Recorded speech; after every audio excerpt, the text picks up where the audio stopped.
I was at one of my organizations. I'm a member of every organization. On this particular one, Anna does, and she'll relate to some of this. Anyway, I walked into this room, and I felt, can I use the word crappy? I felt terrible. And I didn't know what was going on here. I walked into it, and James, a dread took over me. I felt that way. And what's going on? Not one word was spoken. So I go over and sit down where I kind of normally sit. And we at the PLC, we tell each other, we tell people how to transcend those kinds of feelings. That if our feeling is one of dread and fear, maybe, but our desires have a whole happy-go-lucky experience, it ain't going to work, is it? We have to somehow unify that. So we teach this, that everything that happens in our life experience, no matter what it is, and no matter how we feel about it, if we do have feelings that may be not in line with love necessarily or happiness, those are gifts that we are given by the divine that brings out into us something that needs to be healed within our own experience. You understand what I'm saying?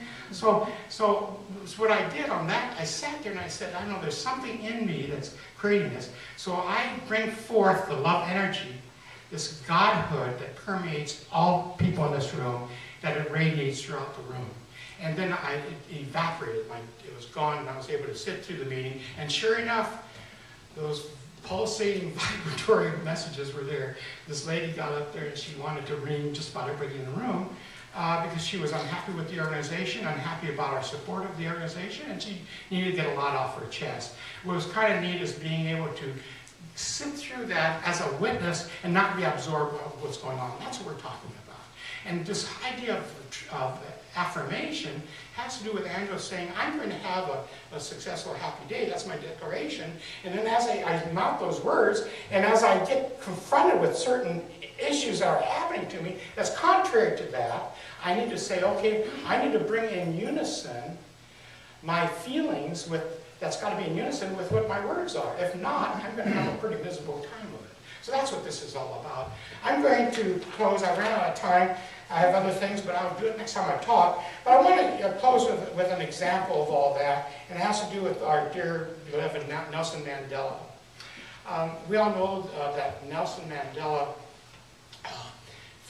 led the fight for freedom in South Africa. And he spent many years, he's known because he spent several years in prison and went through a lot of hardships.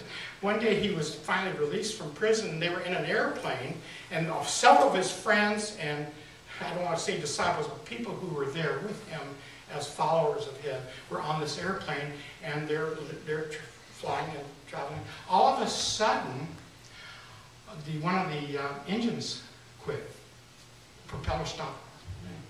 And my gosh, so Nelson's there. And his followers, they thought in their own minds, well, he's gone through so much in prison, let's watch him, he's our leader, to see if we need to be fearful that we're going to crash during the emergency landing. Because the pilot announced there's going to be an emergency landing. And so they looked at him.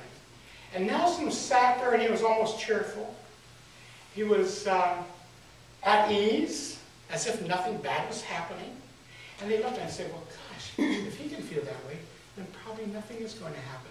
Now this has to do with affirmation. These people on that airplane could have thought, we're going to die. We're going to die. That's an affirmation. Nothing's going to go well. And here is our leader, he's scared too. We've had it. The affirmation was this: no, there's going to be an emergency landing. Nelson Mandela is fine with it. I was, well, we're going to have a safe landing. And sure enough, they landed and safely. When he got off the plane, he said, this is kind of awesome. Some of you are smiling because you know the story. He said, man, was I scared up there. And his father said, what? And I bring that up because he did what I call the art of unification. It's a Pizelloized statement. Because as I travel this plane of existence, I have to work out the art of unification. What does that mean? I need to get my feelings in line with what I want to experience.